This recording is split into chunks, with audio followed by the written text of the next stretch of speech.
Bien-aimés dans le Christ, les textes de la liturgie de ce 18e dimanche du temps ordinaire de l'année B placent la foi au cœur de la liturgie. Ces textes nous rappellent,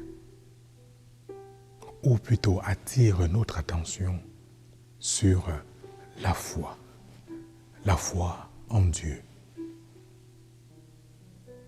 Dans la première lecture tirée du livre de l'Exode, nous voyons ici que l'expérience de foi du peuple d'Israël nous est très commune, car au quotidien, individuellement comme communautairement, nous avons une foi qui vacille, une foi dandinante, une foi en dents de scie, une foi brinque-ballante, une foi qui tantôt est forte, tantôt faible, tantôt élevée, tantôt très basse. L'expérience du peuple d'Israël, en quelque sorte, est la nôtre, car la foi du peuple d'Israël est éprouvée à travers la traversée du désert. Tout comme notre foi est éprouvée au quotidien à travers les épreuves de la vie. Dans l'aridité du désert, sous le soleil, sous l'effet de la famine, le peuple d'Israël récrimine contre Moïse et contre Dieu. Parce qu'ils ont faim. Et lorsqu'on touche le fond du baril, lorsqu'on est vraiment plus bas que bas, on pense à ce qu'on avait de meilleur avant. On pense à ce qui semblait meilleur. Ici, on voit, bien-aimé dans le Christ,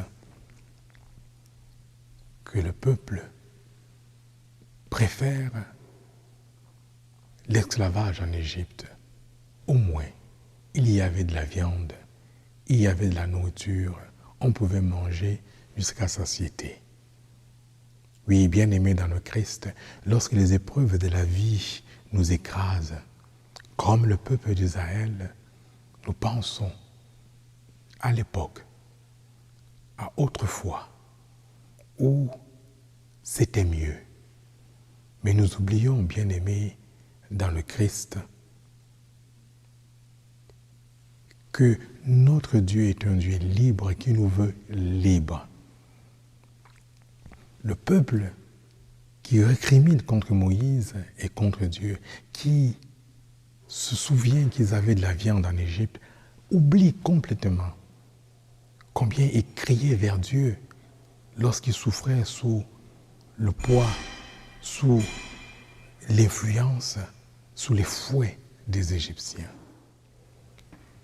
Oui, bien-aimés dans le Christ, lorsque nous traversons les épreuves, les difficultés, prenons l'exemple de cette pandémie, il était plus facile pour nous, du moins, de penser à la période antérieure à la pandémie, où il n'y avait pas le confinement, où il n'y avait pas la dépression, où il n'y avait pas la crise sous toutes les formes, où il n'y avait pas l'isolement.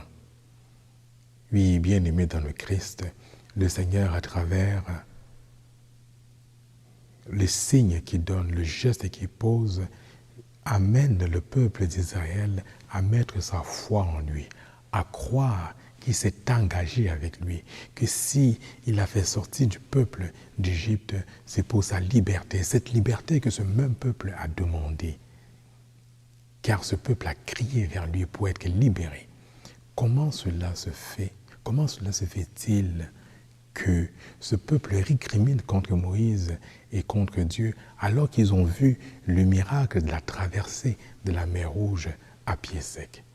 Comment se fait-il, bien-aimés dans le Christ, qu'aujourd'hui nous récriminons contre Dieu lorsque nous connaissons l'expérience de la séparation, de la maladie ou de la mort, du deuil? Comment se fait-il que nous récriminons contre Dieu alors que si nous regardons notre vie, nous voyons bien combien et comment il a été fidèle et il continue à être fidèle. Mettons notre foi en Dieu. Mettre sa foi en Dieu ne signifie pas que les choses vont fonctionner telles que nous le voulons, telles que nous le pensons. Mettre sa foi en Dieu, c'est simplement s'abandonner. C'est croire avec conviction qu'il est fidèle en tout ce qu'il fait et en tout ce qu'il dit. Voilà pourquoi le Christ, dans l'évangile d'aujourd'hui, invite à rechercher la nourriture qui dure, la nourriture qui ne se perd pas. Curieusement, il dit travailler à la nourriture qui dure, c'est travailler aux œuvres de Dieu. Et travailler aux œuvres de Dieu, c'est croire à l'envoyé de Dieu, c'est croire en lui, c'est croire en Jésus-Christ. Oui, bien-aimé dans le Christ, vous voyez ici que tout est question du croire, tout est question de foi. Mettre sa foi en Jésus-Christ Sauveur, mettre sa foi en Jésus-Christ, Fils de Dieu, mort et ressuscité pour que nous ayons la vie éternelle, la vie en plénitude. Mais qu'est-ce que croire?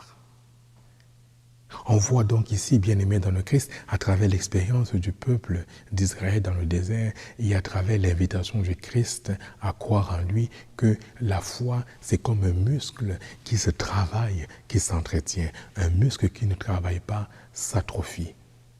Une personne qui reste alitée pendant longtemps perd l'usage de ses membres. Il faut que la personne apprenne à réutiliser ses membres. Il faut une rééducation. C'est la même chose avec la foi. Certes, la foi est un don, tout comme nous possédons des muscles qui nous ont été donnés à notre conception, à notre naissance. Mais qu'en faisons-nous? Nous sommes appelés, bien-aimés dans le Christ, à exercer notre foi. Elle est donnée, mais il faut l'entretenir. Que faisons-nous, bien-aimés dans le Christ? Comment entretenons-nous notre foi? Travailler la nourriture qui demeure la nourriture éternelle, c'est croire. Croire et croire. Il ne s'agit pas, bien aimé dans le Christ, de simplement s'asseoir et de se contenter des paroles. Oui, Seigneur, je crois en toi. Mais encore, une fois que je l'ai dit, et puis quoi? Oui, croire en Jésus, c'est chaque jour poser des actes, des gestes concrets. Pour entretenir sa foi bien-aimée dans le Christ, Saint Paul nous invite à prier sans cesse. Prier sans cesse parce que c'est dans la prière, c'est dans la relation à Dieu que nous pourrons entretenir le muscle de la foi. Prier sans cesse. C'est ça, c'est là le lieu de l'exercice. Entretenir sa foi bien-aimée dans le Christ, c'est poser des actes, des gestes concrets dans la banalité du quotidien. C'est demeurer en relation avec Dieu. C'est croire que le Seigneur est fidèle, que rien de lui est impossible, et c'est faire sa volonté.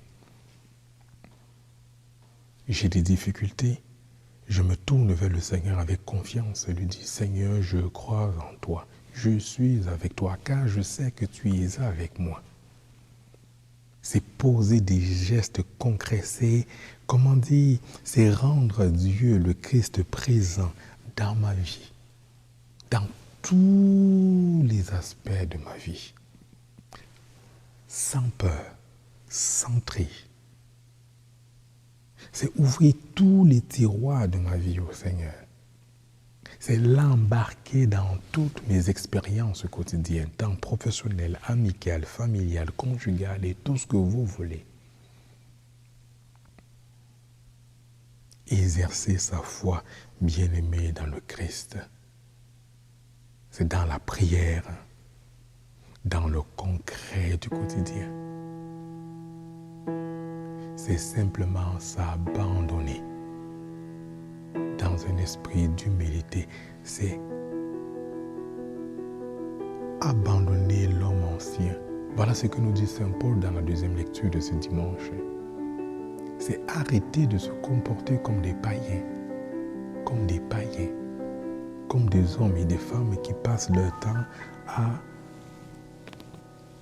se limiter à la raison, se limiter aux pensées, en ne comptant que sur leur propre force, sur leur seule force. En même temps, cela ne veut pas dire que je mets ma confiance en Dieu et puis je ne fais rien. Si j'accepte, j'accueille dans ma vie que la foi s'entretient comme un muscle, alors je fais ma part dans la prière, dans le concret du quotidien, dans des actes concrets, poser des actes de foi, de confiance. Je sais, Seigneur, que tu es avec moi. Voilà, bien-aimés dans le Christ, comment Saint Paul nous invite à quitter l'homme ancien, quitter l'homme païen, quitter l'homme de la raison, l'homme du relativisme, l'homme qui pense que tout a commencé avec l'humanité et que tout s'arrêtera avec l'humanité. C'est sortir de cette conception de l'homme comme étant une machine, c'est sortir de cette conception du monde sans Dieu, de l'homme, de l'être humain sans âme, sans esprit, mais uniquement comme chair. Oui, bien-aimés dans le Christ, c'est en travaillant notre foi, c'est en la nourrissant, en la développant que nous serions alors capables de reconnaître la fidélité de Dieu dans nos vies. Nous serons alors capables de reconnaître que le Christ, qui est mort et ressuscité, sera avec nous jusqu'à la fin, tel qu'il a promis, dans l'éternité bienheureuse. Amen.